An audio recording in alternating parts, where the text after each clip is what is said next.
Okay, so na-excite na kami.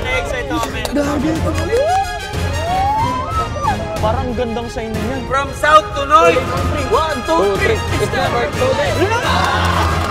This is me. Kasama ang mga kaibigan ko sa isang misyon. Ayan kaya yun? Wala, go nga. At yun ay ang hanapin si Sir Gavin para maibigay namin ang ginawa naming customized Facebook Play button. Parahin ko kaya yan pa. Tanong natin saan po si Sir Gavin? Ayun na! Tuluyan na nga kaya kami magkita ni Sir Gavin. Yan na yung barcode, pre. Yan na. At ano-anong problema nga kaya ang mararanasan namin bago namin tutuluyang may abot. Kinakabahan na ako. Tara at samahan nyo kami sa episode 3 ng series na to, wherein we are finding Sir Gavin's location to deliver his play button. Kakatok na ako. Sige.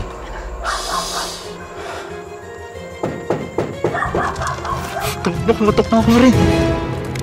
Ay, so guys, ito yung behind the scenes, no? So ito yung challenge namin ngayon. Paano namin malalagay yan dito para makatipid kami sa pamasahe. Medyo nawawalan na talaga kami ng budget. Sobrang wala na. Kaya kailangan naming magtipid. So sana magkasya yan dyan sa sakyan na yan. So, uumpisahan natin ang vlog sa medyo hindi magandang simula. Dahil bukod sa nahihirapan kami mag-decide kung ikakarga ba namin ang play button sa sasakyan or ipapatransport na lang namin to sa bus. Kahit saan bus dyan sa may sa... alas 3. Kahit alas 8, igwa. At dumagdag pa ang abala ng ulan at hindi kami makapagdiretso sa pagbabalot. Umuulan na naman sa Bicol. Ang hirap naman. Pero after tumila nito, we decided na mas maigi talagang ipakarga na lang namin ang play button sa bus. Number mo, pasulat naman. Dito, pre. At after namin magkarga ay agad-agad na din kami nag-prepare at bumiyahe papuntang Manila. On the way na kami, no? So, dito pa lang kami, paalis pa lang kami from Malinaw at from Tabaco, Albay. Dediretso na kami sa QC.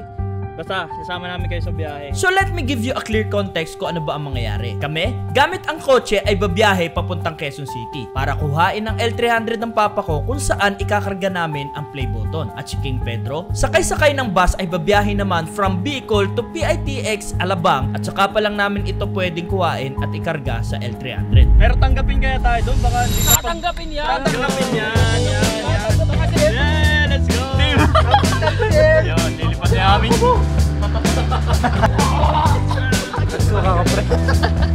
Konti na lang, mapugol na pa ako. Ay ulit. Umaga na kami, oh. Alright guys, so nandito na kami. Ano mga pre? Kamusta yung biyahe? Enjoy pero pa. At tuluyan na nga kami nakarating ng QC matapos ang halos 13 hours na biyahe. At halos 2 buwan nga din pala ako hindi nakauwi. Kaya pagkatapos ng konting kamustahan sa bahay. Okay, so ngayon guys, kararating nga namin dito sa bahay all the way from Bicol, no? So yung L3 yung gagamitin natin na transportation kasi kukunin pa natin yung play button mula sa PITX. From PTX, tsaka pa tayo pupunta ng Nueva Ecija. At maya-maya lang ay nakareceive na din ako ng text mula sa driver ng bus na hanggang 6 PM lang daw sila at babalik na ulit ito ng Bicol. Kaya kailangan na namin bumiyahe agad-agad para kuhain si King Pedro. Pero hindi ko inaasahan yung mga susunod na mangyayari. So ngayon guys, hinahanap na namin yung bus na 1888 Amihan. So wala pa kasing sure kung saan talaga. So anong oras na goal namin, sana makapunta na kami. At hindi nga namin makita ang bus na nagsakay kay King Pedro. It is also a battle of time dahil sabi sa Google Maps, may another 3 hours pa na biyahe mula PTX papuntang Nueva Ecija. And the last thing we want ay makarating sa Camp Pinpin ng 10 oras ng gabi. Guys, hanap namin kung nasa na si Pedro, nawawala. But to cut the long story short, after ng 1 oras na hanapan, nakita din naman namin ito. At ang reason doon ay magkaiba pala ang location ng terminal for passenger versus sa babaan ng mga cargo.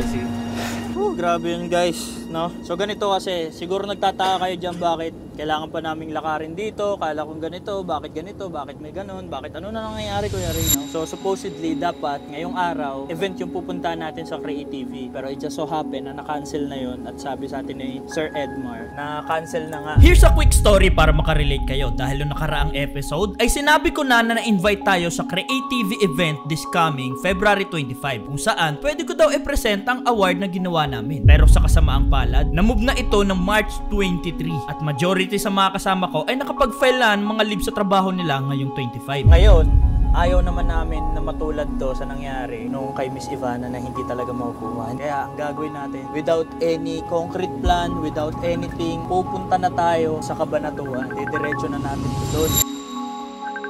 Nakuha niyo na? Nakuha na namin, pre. Wait lang, pre. Meron pala ako i-instruct sa'yo. Meron yung shooter natin nag-reply na. Ngayon, pagbaba niya, kung may cash kayo, bayaran nyo muna yung ang cost niya, 200 plus yun, ibabalik ko na lang. So let's add more tension sa nangyayari dahil nag-hire ako na magiging cinematic shooter para maging solid ang kakalabasan ng video. Pero ang problema, kailangan namin bumalik from Pitex Alabang to UP Town Center, Quezon City para masundo sina Arieto at ang shooter.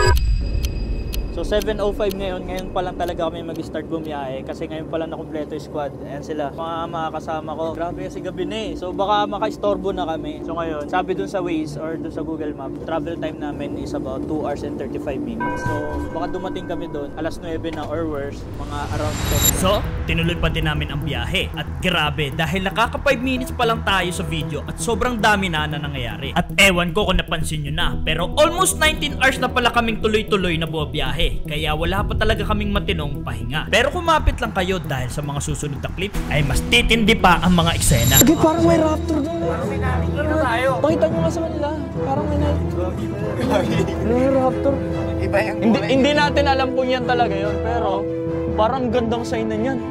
So nakakita daw sila Arieto ng isang raptor at sabi nila parang kamukha daw ito ng mga sasakyan na ginagamit nila Sir Gavin. Ay, puta. Adsgarats nga. So seryoso, yan na yun? Adsgarats nga. Ang pinupunto nila dito ay nakakita daw sila ng Ads Garage sticker. And Ads Garage ay isang automotive customization shop na located dito sa Nueva Ecija kung saan lagi nagpapakustomize sila Sir Gavin. Gagi ito na. Sunod na yan, no? Ban yan, pre. Panigurado, ayan yung ban, pre. Ayaw nga, putang ina. Ayan kaya yun? Hala, gago ko nga. Sakto, pre. Sa puntong to ay hindi na namin mapigilang ma-hype dahil nafe-feel na namin na sila Sir Gavin na nga ang sinusundan namin. From south to north. Ha? Nawala? Hindi, lumiko doon. Dapat sinundan na yun. Hindi na dapat sinundan yan. Malaki. Hindi ko sinasabi yung Gavin's Resort, hindi siya yung exact location. Akala ko kasi, Mataas na nga ang emosyon ng bawat isa at eto ang nangyari. Ang buong alam ng kapatid ko ay mismong bahay na nila Sir Gavin ang pinapin ko sa Google Maps. Kaya hindi na nila piniling sundan ang van at raptor. Sino talaga ang sure na yun si Allen? Ako. Every 6 p.m. nanonood na tayo yan. So ngayon, dapat nasundan na natin yung raptor kanina eh. Oo. Yun na pala yun eh. Pre, feeling ko naman, para nakatunog yung may raptor. Parang ganun. Oo, ginano niya. Kasi syempre nag-iilaw-ilaw tayo, pre. Oo. At gaya nga ng narinig nyo, tuluyan na nga nawala ang van at raptor. At kailangan naming hanapin ang bahay nila Sir Gavin ngayon nung walang kahit anong clue. Pero mabuti na lang, merong tricycle driver na dumaan. Oh, yun na yun. Ayun na. Boss, thank you. Ayun na. Sabi ng tricycle. And just like that, muli na naman kaming na-hype. Pero this time, sigurado na kami na nalalapit na kami sa katotohanan. Ayan na, oh. Di pa. Ayan na yung pre. Yan na. Yan na yung bakod. Pre. Yan na yung bakod, pre. Putang ina, ito na, pre. Yan yung problema. Okay, dito na. Okay na. Ilaw. Ito na, okay. Tangina, pre, palampakan muna natin sa rin. Ito pa lang feeling na nahanap natin yan ng walang any help na talagang tayo talaga. Nakaka-proud na to. It's never too late on 3. 1, 2, 3. It's never too late.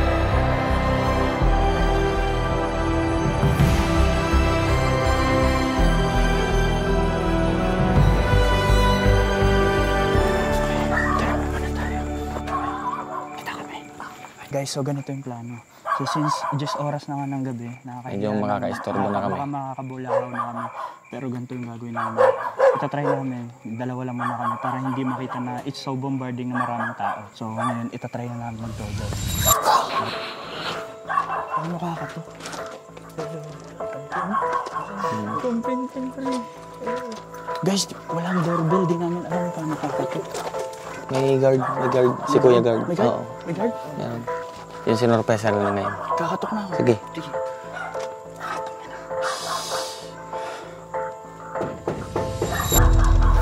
Nakamutok na ako rin. Isa pa rin. Tao po. Hello po. Baka hindi tayo naririnig sa iyo. Kaya nga, baka nasa glass house sila eh. Okay, so let me explain kung ano na ang nangyayari. Nakakailang katok na kami pero walang sumasagot. We tried searching for doorbell pero CCTV lang ang tanging nakita namin. Kaya hindi na namin maiwasang mag-overthink na baka tulog na sila or busy sa pag-shoot ng content. And worse, baka sadyang nakakaabala na talaga kami dahil 10 oras na ng gabi. gabi. Actually, alagets namin kasi yung oras Pagod.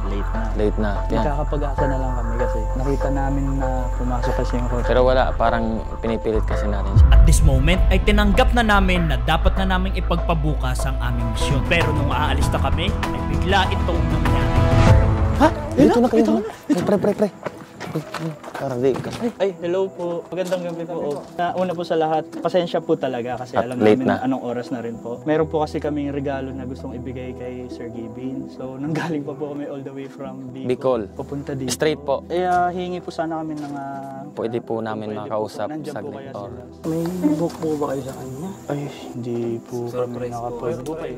Pero na-inform po siya ng... Part din po kasi ako ng Creative Management na which is siya po yung bagong officer doon, di ba po? Tapos yung president na i-coordinate na po ako sa kanya, na message na po. So ngayon, nagbaka sakali lang po talaga kami kasi layo po ng binyahin namin. Problema po sir. Opo. Hindi po kayo nag-abot. Alis na po nila, nasa Boracay. Yung balik po nila sa March 1. Po nila, nasa Boracay. Yung balik po nila sa March 1. Po nila, nasa Boracay. Yung balik po nila sa March 1.